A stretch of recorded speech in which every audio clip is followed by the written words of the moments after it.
In this video, we will start to link the elements in the layout file to the Java code, and we will start with the true and false buttons. I will also take this opportunity to talk a little bit more about a programming concept called casting and show you where this mysterious findViewById method that we use all the time actually comes from. So if you remember from the Dicey tutorial, linking the views in the layout to the Java code was a three-step process. First, we have to create a variable that will hold the layout element. Then we will find the appropriate element from the layout XML using findViewById. And finally, we will convert the generic view that was returned by findViewById to the type that we actually need. So let's start by creating a variable that will hold our button. We're going to do this up here directly inside the class. And that way our button variable will be a member variable, and we will have access to it throughout all the methods that we're going to add to our quiz app later. To create a variable, we first need a type. In this case, the type is button. And then we give the variable a name. Let's call it mTrueButton. Inside the onCreate method, we will create the link between the mTrueButton and the button element in the layout XML file.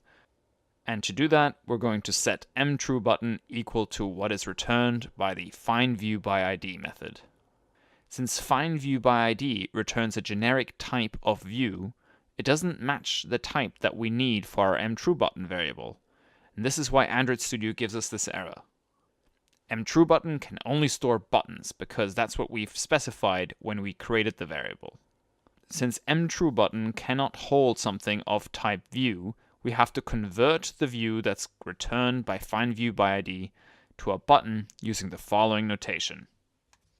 This is actually a good opportunity to talk a little bit about the findViewById method in a bit more detail. Where does it come from and why can we actually use it here?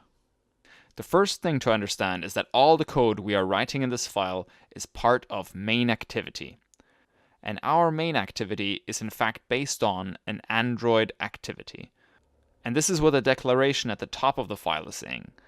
Our main activity is a kind of activity. All the things that we want our main activity to do in order to make a quiz app will be specified in the code between these two curly braces. Okay, so our main activity is an Android activity. And that means it can do all the things that an activity can do. So let's pull up the Android API reference documentation for the activity class in order to check out this functionality. At the top, we have a description, and then we come to a table called public methods. This is quite similar to what we saw with the SoundPool class. Scrolling down, this is where we also find the findViewById method. So it turns out that similar to how the load and play methods belong to the SoundPool class, findViewById belongs to the activity class. If I click on this link, I get a more detailed description. And this is where we find out that findViewById finds a view identified by the ID property from the layout XML. And we can also see the type of output of findViewById. findViewById returns a view. So now let's talk about this odd-looking notation with the funny braces. This is the notation you'd use to convert one type of object to another type of object. In this case, we convert a view to a button, because that's the type of thing that we can store in our mTrueButton variable. In fact, you can actually convert between other types as well. We saw in the Dicey app that you can convert a view to an image view, and you can also convert a view to a text view. To give a different example, say I have two variables, x and y. X is a double and is equal to 5.99. Y is an integer or whole number.